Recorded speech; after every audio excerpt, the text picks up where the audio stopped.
everyone, I'm really happy to be back with this new video, and in this video I'm going to talk about the last US elections, of course, and how it's going to radically change the face of this planet in the coming months and years.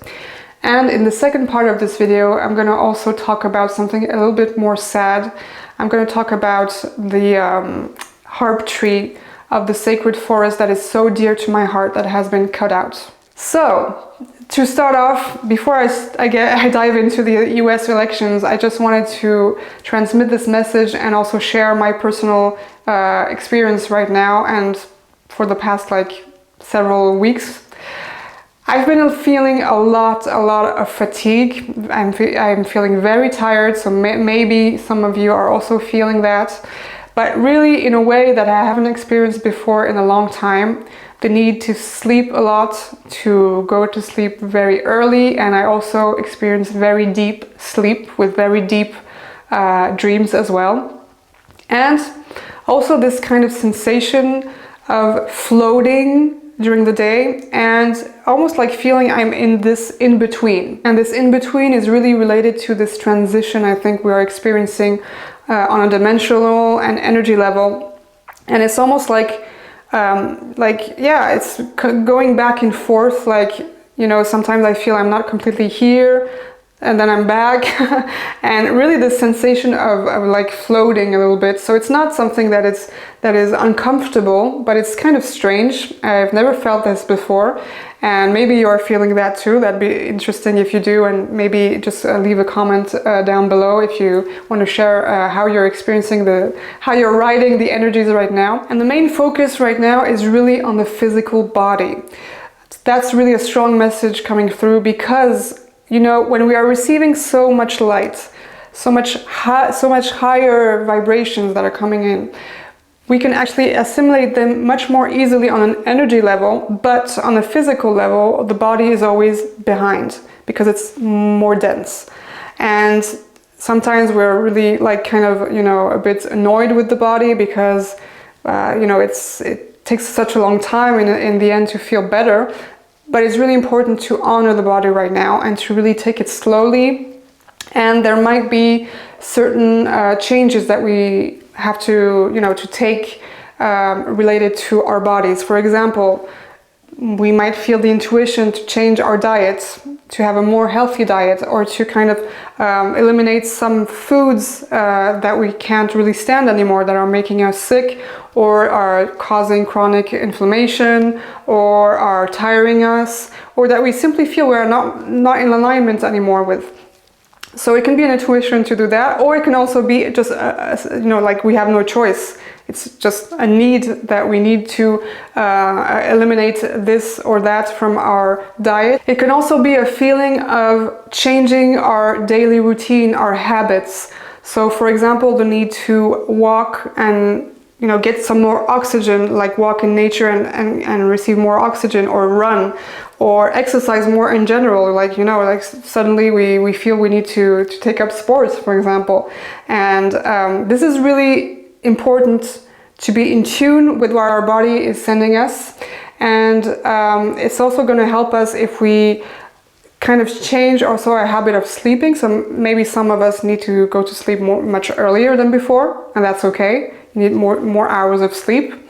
And it can also be simply to detox. So it's kind of strange because it's not usually the time of the year that we are thinking about detoxing on a very deep level. That's more like spring and getting ready for summer and exercising, etc. But now we are really in need of this really physical detox as well, because we are also detoxifying a lot of densities on our energy level. So let's listen to that, let's really allow our bodies to receive what it needs. And why do we feel that right now? Why is our body expressing that right now? Simply because we are moving through this transition and we are changing from within. We are transforming. Our energy is transforming, and so our bodies are also transforming, and it needs to adapt to the new energies, and so it needs to be lighter.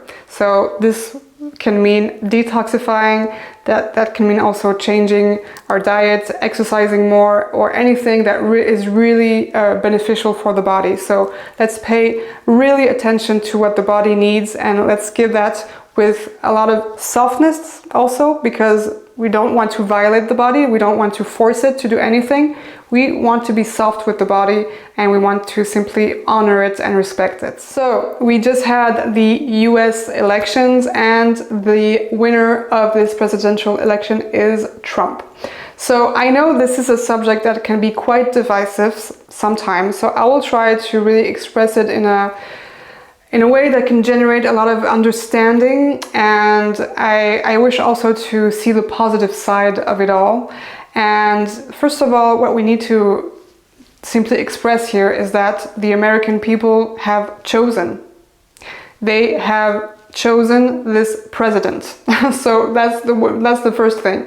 And for me, that's also a clear sign, because the American people have chosen Trump, which is someone who is completely destroyed in mainstream media for like the past 10 years.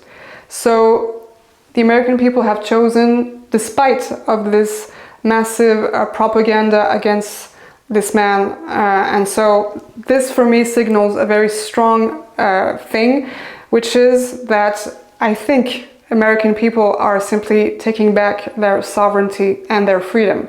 And God knows how freedom is important for the American people. And it's the famous "we, the people" of the American Constitution. So I'm really happy about that. Of course, what's going to happen in the US in the coming weeks, months, and years is also going to affect the rest of the world, because the US is still like the leading power of this world. Something I wanted to address is that whether or not we like Trump, we like his person, his personality, it doesn't really matter in the end, because I think it is time we see beyond the surface. Some people are very kind and neat on the surface, but inside they're like wolves in sheep's clothing. And maybe Trump is a bit brutal, a bit rough, but we need to see what he actually did when he was president. And when he was president, there were no wars. He was actually the first American president to bring more peace to the world.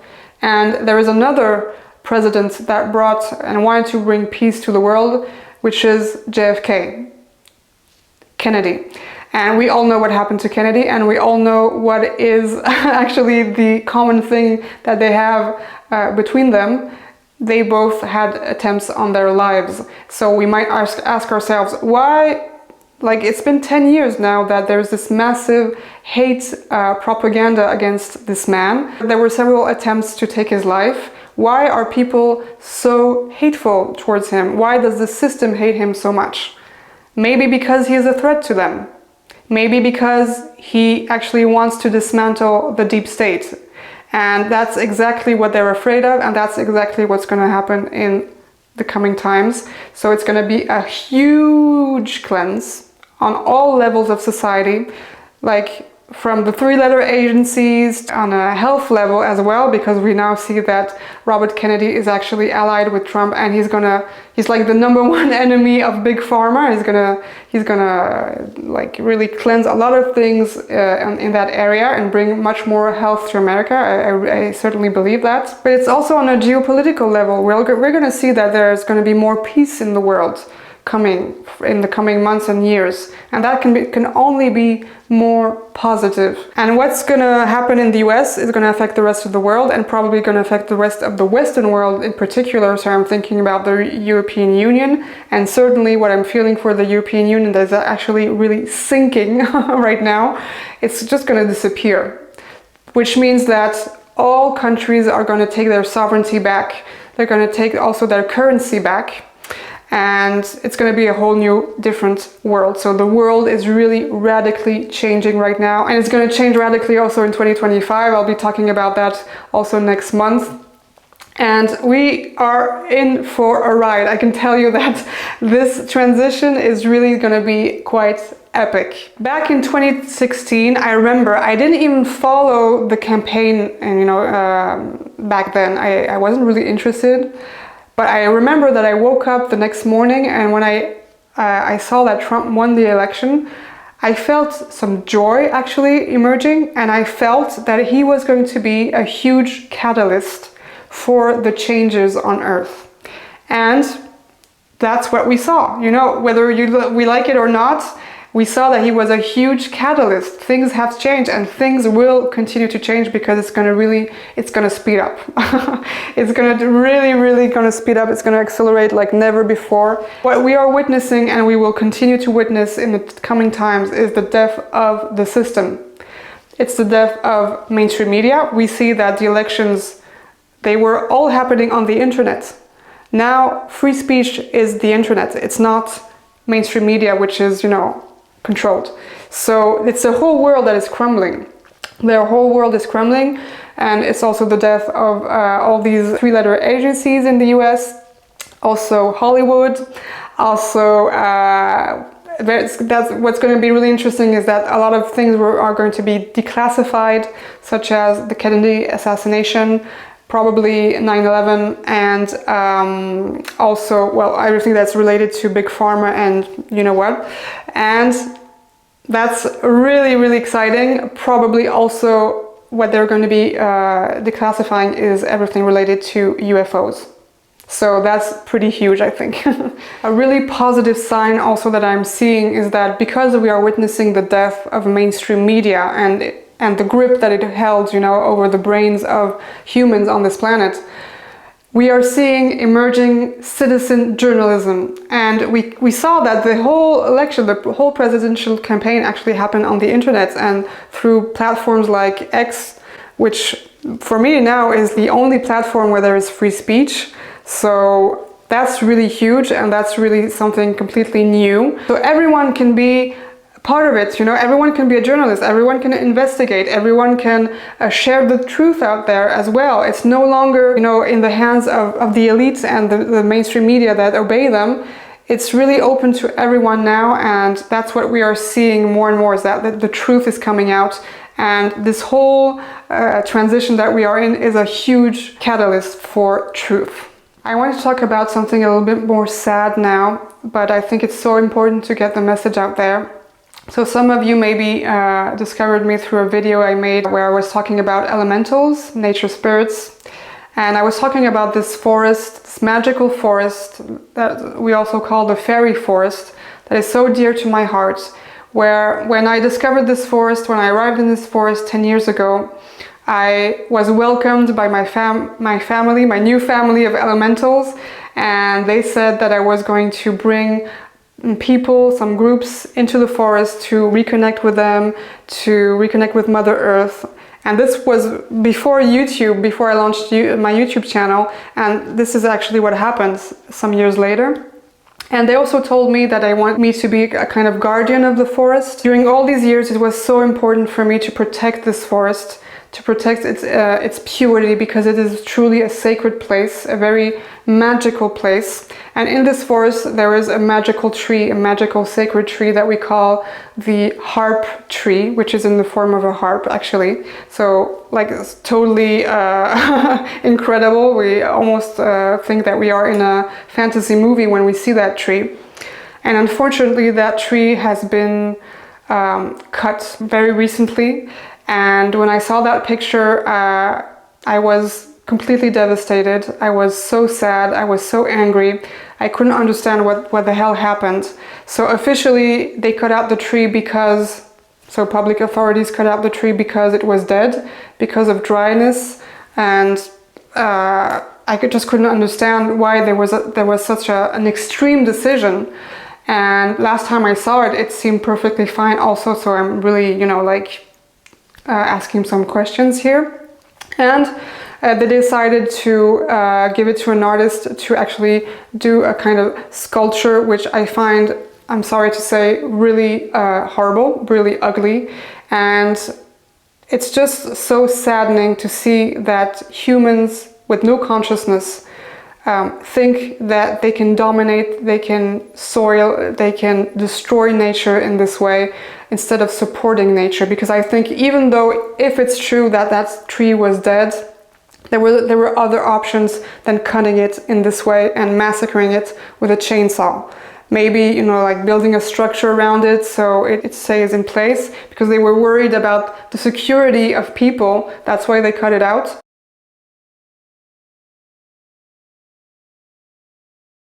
Build something secure around it, maybe with some cords all around it or whatever, but there was a better way to maintain its integrity instead of destroying it completely. And for me, this is really a sign, you know, we are in these times of transition where darkness is slowly dying, but in its death, it wants to destroy everything it can. And this is exactly what happened. It's almost like a collateral damage, this what happened to this tree. So it's very sad. And I know that all these decisions that are made, you know, on a high level are also guided by very dark energies. And the people who actually cut out the tree are only, you know, they only execute the orders in a way. Also what this artist did.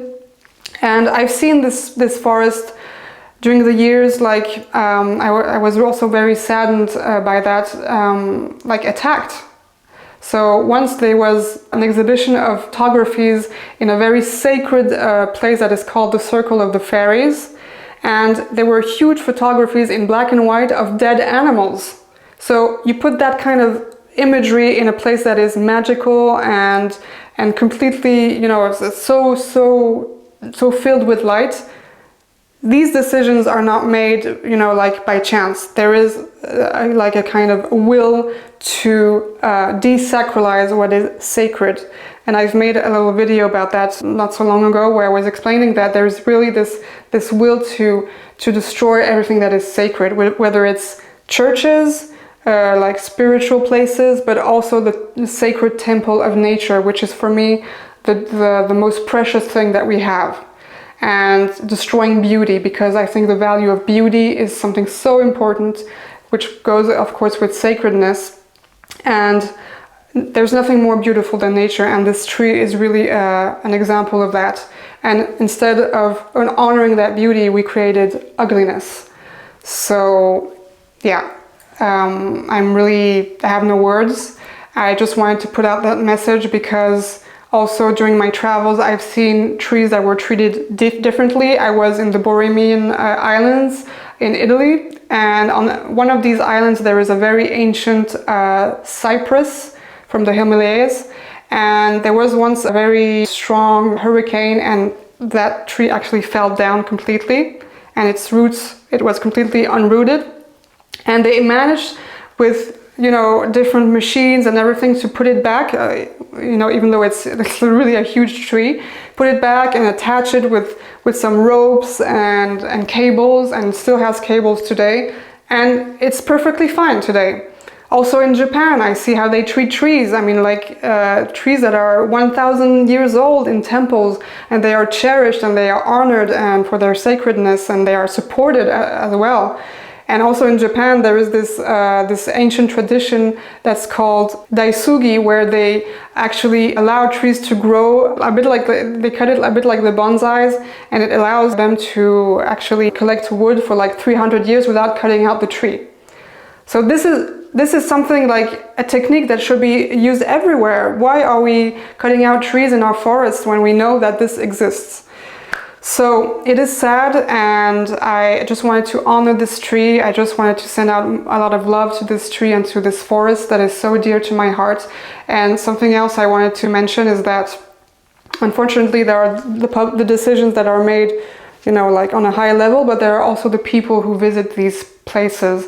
And I've seen over the years more and more people like disrespecting this forest or other places in nature, not going there with, you know, like a conscious mind and an opened heart, and actually, and also, you know, like pseudo spiritual people doing rituals and thinking that they need to activate portals and do this and do that, and they think they're all powerful, and they think they are, you know, they have this divine mission to actually change the place. But when they do that, they are in their ego, and when they are in their ego, they bring darkness to these places. So when I see that, I see a lot of kind of a dark cloud surrounding the place, even though it's a very pure place. And what it does is that it creates kind of, you know, like faults in the energies. So then it allows actually really the dark stuff to come and these kinds of things to happen. So we are not more powerful than nature. When we go in nature, we need to be really humble. It is not us who are working on nature, it is nature who is working on us. Nature is healing, nature allows us to connect to higher dimensions and higher consciousness, higher energies, and it's not the other way around. And unfortunately, a lot of people think that they can dominate and leave their imprint everywhere, you know, like this artist, for example, because they think they are superior to nature. But nature and nature spirits are 1,000 times more powerful than us. So we need to learn from them and not the other way around.